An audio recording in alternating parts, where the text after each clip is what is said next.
KJ, come here, please. Mom, you come with me. You are a horrible example of a parent. No! Hey, stop. No. Hey, KJ, just come here, buddy. Calm down for me, buddy.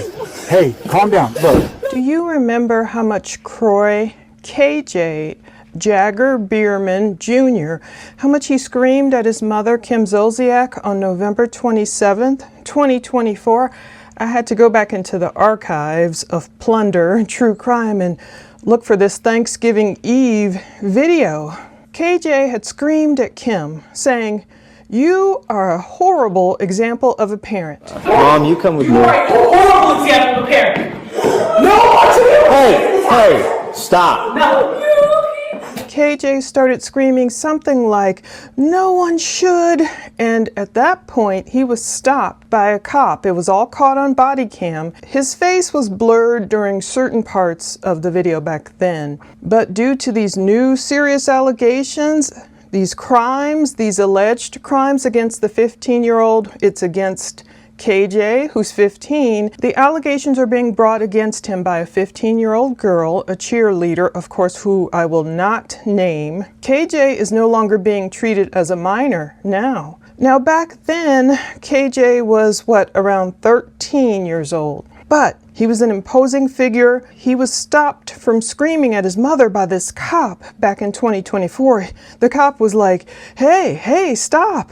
And Kim walked by, patting her chest as she walked by, seemingly afraid of her own son. That's her firstborn son, one of the first of 4 children that she shares with Kroy Biermann. Maybe that's one reason, perhaps out of fear, that could be one reason, and of course love for her son. Kim is now defending KJ so vehemently against these accusations that led to his arrest recently. Now back then on Thanksgiving Eve 2024, one of the kids had screamed prior to this, all in this melee somewhere, "Mom, Dad got tased." So we could hear that audio as cops started walking in that troubled home. We've seen so many body cam videos from that house. Now, while it's true that Kroy Sr., he was threatened with a taser by the cops, they weren't playing this time. This was Thanksgiving Eve. Kim alleged that Kroy had pulled her down off a ladder, caused her to fall, caused her to hurt herself. So of course, Kim was very upset. The kids are screaming bloody murder. Oh my goodness. It's like a beautiful home, but a house of horror. And the dog's running around confused. So that's why cops came with lights blazing that night. Normally they would kind of pull up like, oh, almost like it's Kim and Kroy again going through it. What's the dispute? Earlier that day, Thanksgiving Eve, Kim had called the police because she was trying to take certain items out of their home. Obviously they're going through a heated divorce. They're still going through this divorce. And she was trying to get stuff out of the home she claimed was hers, and Kroy would not let the movers take the stuff out. Well, that's how it started early in that day. It was calm. I don't think Kroy was even really around. But later that night, stuff really popped off. So that's why they came, lights ablazing, taser out, ready to tase Kroy if he wasn't complying. Eventually he complied. He let the cops put the handcuffs on him. But while Kroy Sr. was in cuffs, KJ, his son, started screaming for his dad. Is the abuser. KJ. Yeah. KJ, come here, buddy. KJ, just come here, buddy. KJ, come here. Come here, bud. KJ, come here, please. Please come here. Come here, buddy. I'll let you talk to him. Come here. Hey. Hey, KJ, just come here, buddy. Calm down for me, buddy. Hey, calm down. Look. Hey, no, I'm not being arrested right now. So calm down. You're in handcuffs. Because it's called being detained. I know. So nothing happened. I will be done in 30 minutes. Just give us a second, all right? It's all right. Calm down. Take a deep breath. Take a deep breath. Kroy outside, he was like, KJ, just come here, buddy. Just come here. Calm down. calm down. Now, the cop is saying, look, I'll let you talk to him. You know, it's okay. Kroy was like, look, buddy, come on over. They'll let you talk to me. They were outside by the police vehicle. KJ was breathing really heavily. Kroy had told him, I'm not being arrested. You're in handcuffs, KJ said, pointing towards him. So Kroy and the cop, the officer, both explained, look, he's just being detained. Kroy claimed, nothing happened. I'll be done in 30 minutes. Now, obviously, KJ favors Kroy. We can see it just from this, melee from almost Thanksgiving Day 2 years ago. I don't know what came of this case. I don't think Kroy was literally arrested and charged with anything. I don't think he served any jail time. But obviously, KJ was really worried about Kroy. His dad was telling him, calm down and take a deep breath. That was one of the many body cam videos in the growing Kim and Kroy Biermann Zolciak podcast playlist on Plunder. But I thought, isn't it ironic?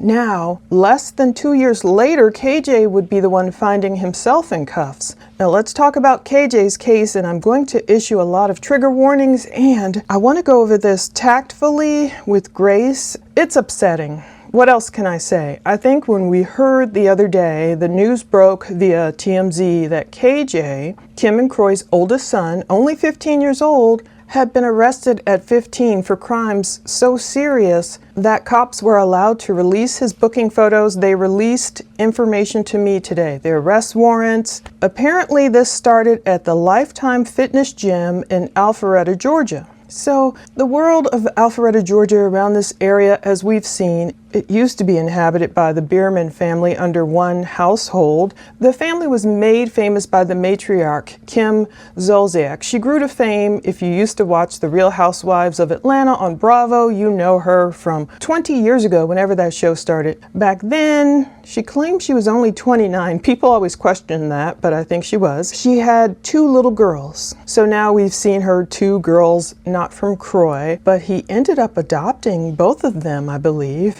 Yeah, Brielle and Ariana. So it was on Real Housewives of Atlanta where Kim had this meet cute with Kroy Biermann. He used to play in the NFL. They seemed to be an adorable couple. They went on to have their own reality TV show, children, people followed them. Of course, one of those children is KJ. He's now 15 and he's the subject of these shocking headlines. He's the defendant now. KJ, I'll just keep calling him so as not to mix him up with his dad, Kroy. He's only 15 and he's charged as an adult for these statutory felony jurisdiction charges. KJ was arrested apparently 1 week ago today. 1 week ago today, August 17th, 2026. It's so serious that his current status is he's still being held without bond at this youth detention center, the Metro Regional Youth Detention Center. He was arrested by Alpharetta PD. He's already had his arraignment and initial appearance on August 19th before this judge, Cassandra Kirk. His next hearing, I'm assuming there might be a lot of press at this if it's allowed, September 1st, 2026 at 1 p.m. before Judge Todd Ashley. So the judge didn't set bond, and supposedly there's another preliminary hearing for September 8th per Us Magazine. We'll see if he really has hearings on September 1st and September 8th. It's kind of difficult to get information about this case, but because of the serious nature of his charges, felony aggravated sodomy and felony aggravated sexual battery, that's why police were able to release these affidavits to me. I don't know if I'll be able to upload them anywhere because I'd have to redact it so much. The alleged victim's name is in there, her friend's name is in there, and she's only 15. I don't want to publish these girls' names or anything, but I will explain to you what they say. So this incident happened allegedly April 23rd, 2026 at this Lifetime Fitness Gym in Alpharetta. So again, a trigger warning. No victims' names. I'm going to redact. It's confusing, this lengthy probable cause narrative. It's the same in both of these PDFs they gave me. but they differ because there's specific criminal charges filed against the accused, KJ. So there's two different warrants. One of them, the charges say aggravated sodomy, commit sodomy with force and against person's will or person is less than 10 years old. Felony count number 1. And I thought, wait, less than 10 years old? I was like, do they mean, okay, the incident did not happen, more than 10 years ago?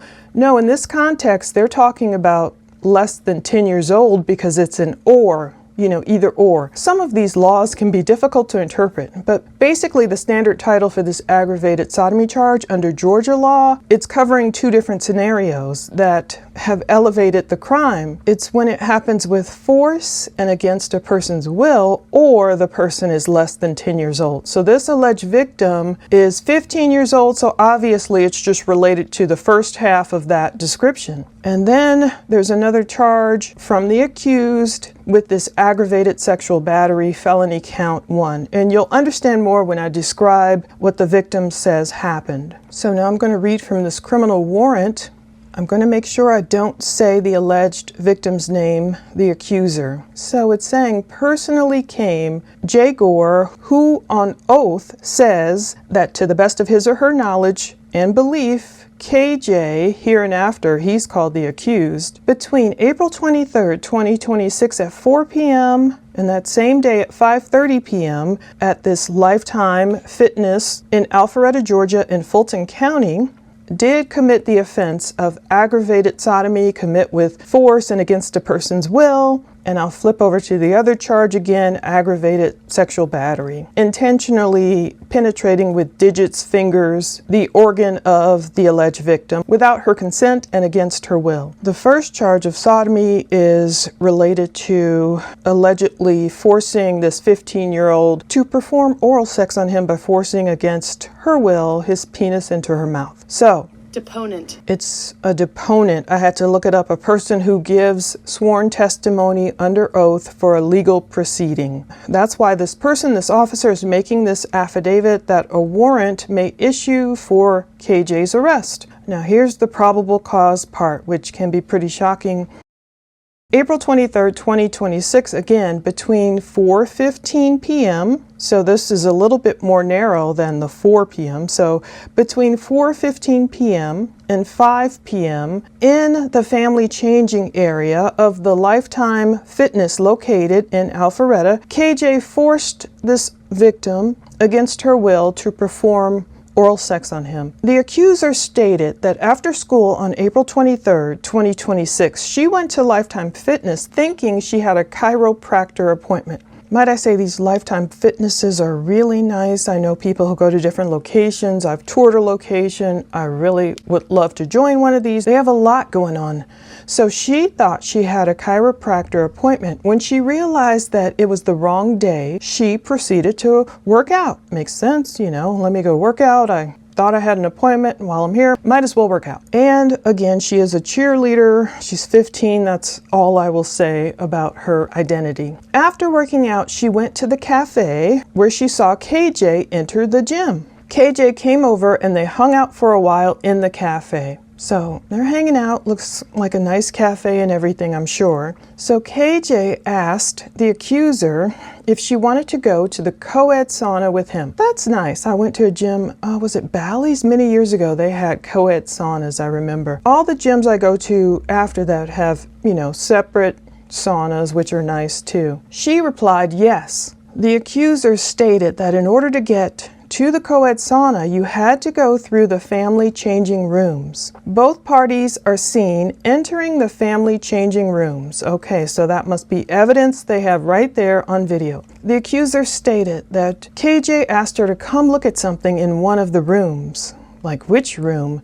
I don't really know if you're going from the family changing room headed to the sauna, how many family changing rooms are there, and what they look like. Okay, so he's like, allegedly, come look at something in one of the rooms. She stated that when she stepped in, he closed the door. Okay, so she's apparently stepping into one of these family changing rooms.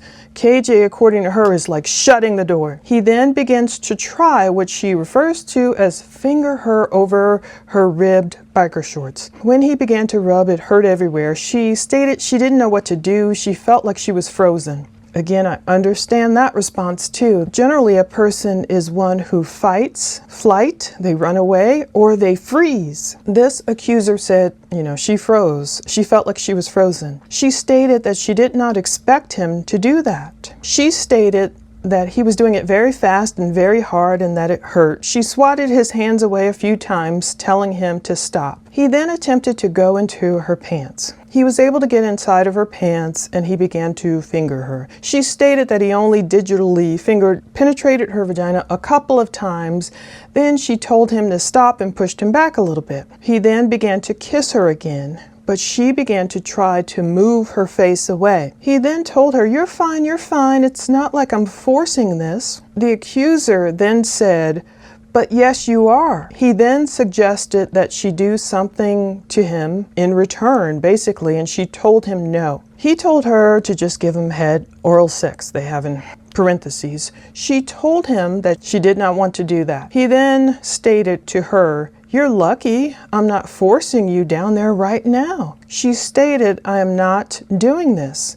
He then kisses her again. The accuser stated that anytime she would say no, he would kiss her to stop her from talking. He then grabs her hand and tried to put it on his penis and she moved it. She stated that she told him that she was not doing this. He stated, no, it's different. It's not head. He then pulled his pants down and asked her to do it for like 10 seconds. She stated that he would not stop asking, even after she told him that she really did not want to do that. He would grab her hand and place it on his penis and she would pull back. She told him again that she did not want to do this. He again asked, please, for only 10 seconds. She finally gave in.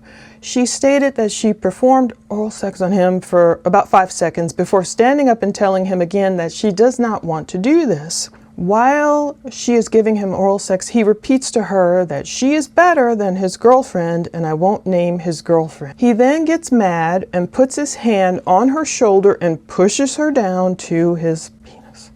He then pushes her head into his penis.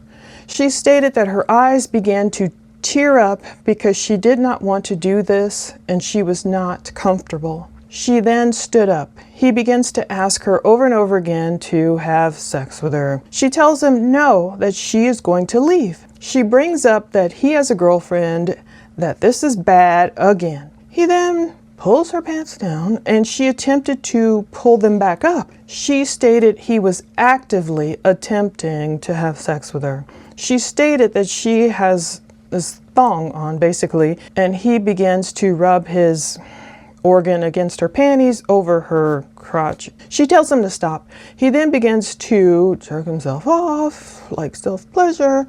She said this is not okay to him. She's telling him no. At this time, she stated that she was up against the wall and he was against her. She stated that she began going in circles in an attempt to get away from him, but he followed her. Finally, when she continues to say no, he gets mad and leaves. She stated that after he left, she stayed in the cubicle. So it's some kind of cubicle, I'm assuming, with a door. She said that she felt nasty. She checked and she was bleeding after the encounter from her vagina. She stated that she was really irritated by the rubbing. So the next day, the accuser was seen by a sane nurse at CHOA on April 24th, 2026, where an assault kit was completed. So on May 3rd, 2026, it takes time for these things to come back. This officer says, I received results back from GBI. So Georgia Bureau of Investigation was involved. In the results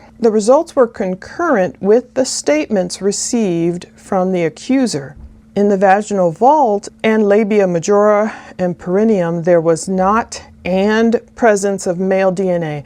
I think that's a typo, but they're saying there was basically not any presence, I believe they meant to write, of male DNA. As for the oral cavity swabs, they also failed to reveal the presence of human DNA. Okay, I can understand this. Obviously, it's the next day. I don't know if this accuser went home and showered or not. And again, I know some people will automatically say, that means she's lying. But the absence of male DNA at all does not mean necessarily she's lying. With her saying she felt dirty, I know a lot of assault victims and alleged victims, the first thing they want to do is go home and shower. Even people like me who know to save evidence. Just as an example I want to give you. Last night, this woman, Christian Bryant's mother, he's the alleged Costco killer from Strongsville, Ohio. She's blowing up my cell phone, tracks down my phone number, blowing up my cell phone, and I didn't even listen to the message, but I screenshot the transcription. I filed a police report.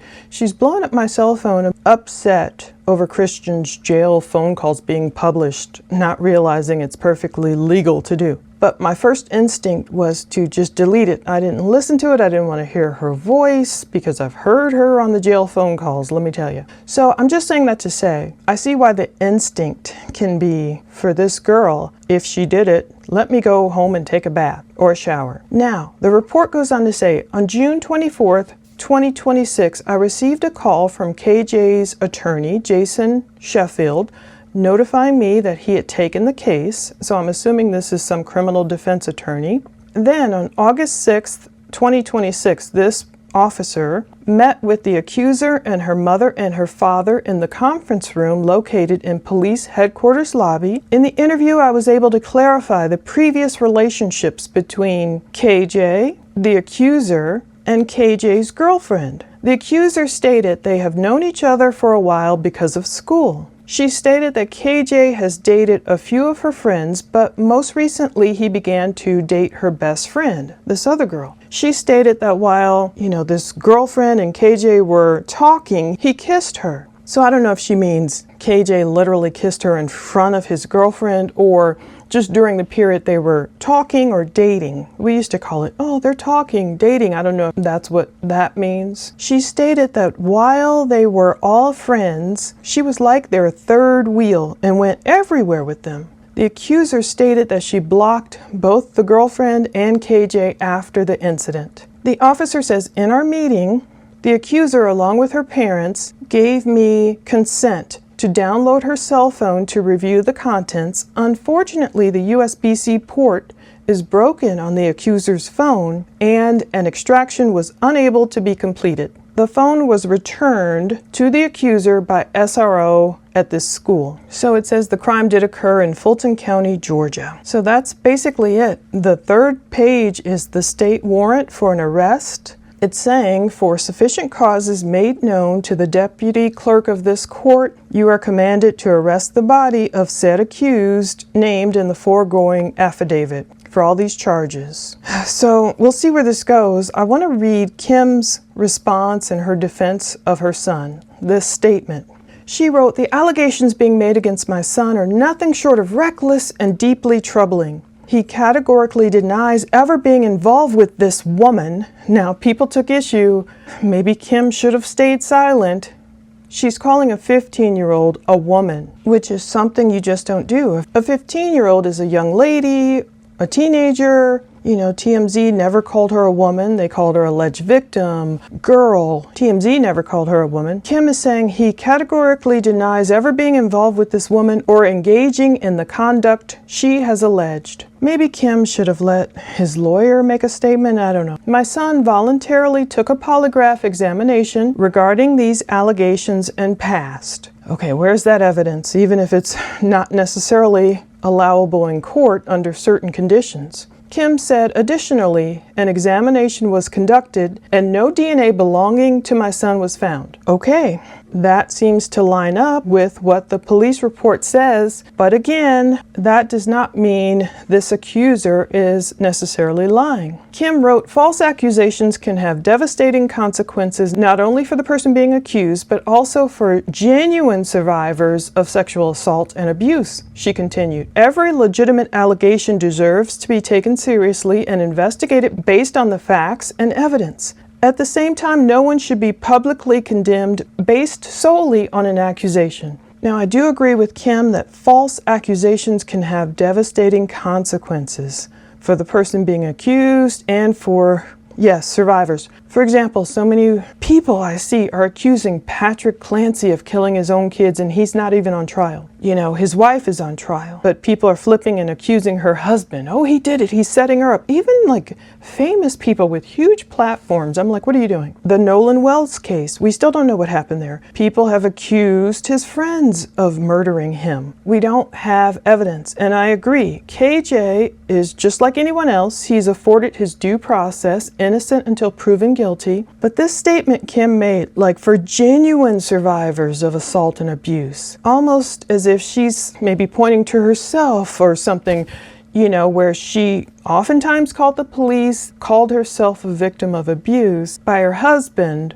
but she's kind of, throwing a lot of shade on this 15-year-old girl, calling her a woman, claiming, oh, my son passed a lie detector test, blah, blah, blah, blah, blah. Kim continued, we remain confident that the facts and evidence will establish the truth, and we ask that people allow the proper process to take its course rather than spreading unproven allegations. Okay, Kim, we are reading from a literal arrest report, a probable cause affidavit, and I realize accusations aren't necessarily truth. He does have to go through his process. He has to go through a trial or, wherever this goes. We don't know. But she's trying to say, don't spread unproven allegations. She wants to concentrate on the facts and evidence. Yeah, let the process take its course. That's cool. But don't go disparaging this young lady because we don't know where this is going to end up. That's all I'll say. She wished KJ a happy birthday,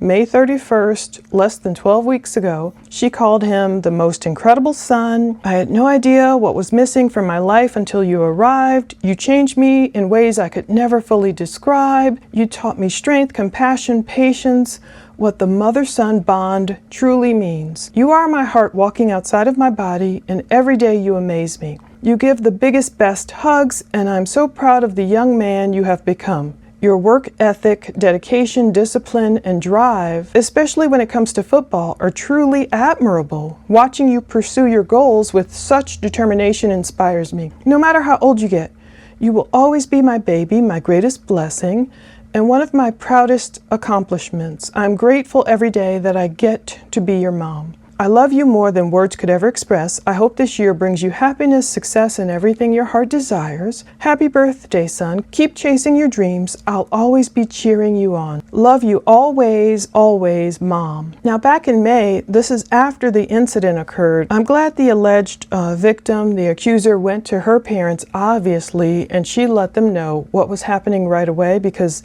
they were in the hospital the very next day. I mean, the girl was probably upset. I'm glad she has parents that are there supporting her and everything. I don't know if KJ ever told his mom or dad until he was forced to. I was thinking this was May 31st. This was after the incident. I kind of assumed Kim had a heads up about what was going on, but I don't know. May 3rd, the results from the SANE DNA kit came back. Now, by June 24th, KJ's attorney was calling the officer. So I'm assuming by June 24th, when he had lawyered up, of course, Kim may have known something was amiss then. She may have known, during May 31st when she wrote this glowing Instagram post for her son. I don't know. I shouldn't have made that assumption on Facebook.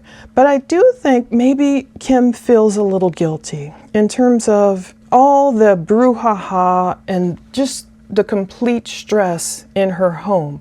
Some people think Kroy is this total jerk abuser. Some people think they're both crazy. Some people believe Kim is this gold digger who, drama queen, lies, and I don't know. I just try and go by police reports and, jury verdicts and affidavits, all the facts I can find. But I thought the way KJ responded to Kim in that body cam video from 2 years ago, it's obvious he has something against his mom. There looked like a fear she had against, him perhaps, and he had this maybe affection for his dad. And that's not to say Kim doesn't love KJ, of course. But I thought maybe she feels a little guilty, like, oh no, KJ took after his dad in terms of his temper. Or I just can't imagine living in that house. I mean, I've watched all these body cam videos for at least a couple of years now. And even when it's redacted or you just still hear the trouble, just all this trouble, kids screaming. I can't imagine growing up in that household, the constant fighting. Maybe some of them have picked a side, and especially these 4 younger kids. I mean, the 2 older daughters, of course, they're older. I'm sure they caught some of the drama, maybe a lot of the drama, but as things really started,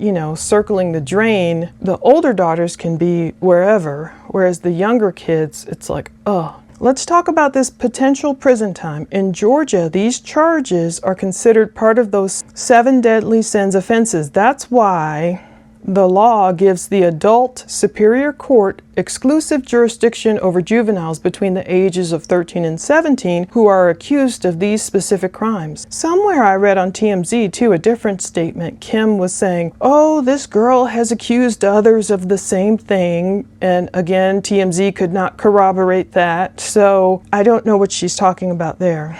But this is why KJ is currently being charged as an adult. Some people are like, oh no, why are they publishing his name? Even though, of course, people know who he is from Don't Be Tardy, from all the reality TV shows. But they're saying because of the seriousness of the accused crimes here, that's why he's being charged as an adult currently. We don't know where this will go. If he's convicted as an adult, can you imagine? The penalties for these charges are very severe. One of them carries the mandatory minimum sentence of 25 years in prison up to life in prison, followed by probation for life. And the other battery charge carries a mandatory minimum sentence of 25 years in prison, up to life, followed by lifetime probation. So the case is required by Georgia law to begin in adult court. But prosecutors or a judge could later decide to, bump it back down to juvenile court. If that happens, his sentencing exposure would change significantly to juvenile dispositions instead of adult prison time. That reminds me of, for example, Mackenzie Shrilla. She was 17 years old when she crashed into the wall, killing her boyfriend Dominic Russo and Davian Flanagan, his friend. It was initially in juvenile court, but the charges, of course, were so serious that it got bumped up to adult court, and she was, of course, sentenced. Again, she didn't get as much time as she could have, but her dad is pretty dead set on it should have never left juvenile court, because he knows if it would have never left juvie court, the charges, the sentencing could have been a lot lighter. Amos 5:10, there are those who hate the one who upholds justice in court and detest the one who tells the truth. We just have to follow this case and see where it goes. If it bumps back down to juvenile court, we might not be able to, of course, learn as much as we will with him being charged as an adult. It's just very sad. I mean, again, everything's a learning lesson. I always wonder when in cases like this, and that's why we know it's not really necessarily about desire, it's about power. I'm not saying KJ did this at all. Neither am I calling his accuser a liar. I like to let things play out in court, see where we go. But I always wonder, how could anyone even get excited knowing someone doesn't want them? I always think about that. That's why they say these types of crimes, these alleged crimes, are not about desire or wanting. It's about having power over another person. No matter where this case goes, I do pray it's a learning lesson. I know especially back in the day, some boys were taught to, be forceful and keep begging her and, until she gives in and all that. No, that's one thing I'm glad millennials have better in terms of just consent. At least people are talking about considering another person's feelings. Back in the day, this kind of stuff was, I hope it's a learning lesson. I don't know what'll happen if KJ is found guilty, and, I'm grateful for his accuser. I hope she's able to stay private and protected. I hope just the truth comes out. But the whole point is for anyone, just don't force yourself on anyone. That's my main goal. Don't force yourself on anyone. Don't consider it a game or a trick or how can I get her in this room and let me force her to do some stuff. You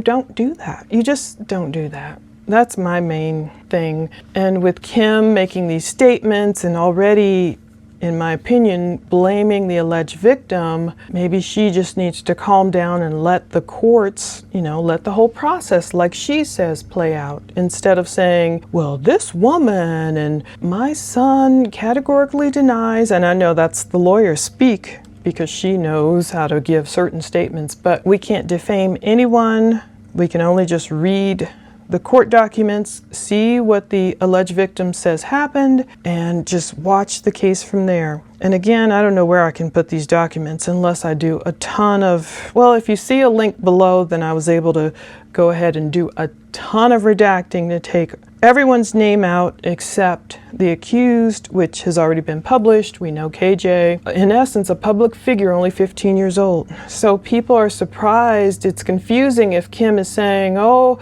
you know, this girl makes stuff up. This woman is making stuff up. And we were thinking, oh my goodness, there must be sufficient evidence for them to get enough for a judge to sign the warrant and to bring him into custody and to hold him without bond. Now, they couldn't download her phone.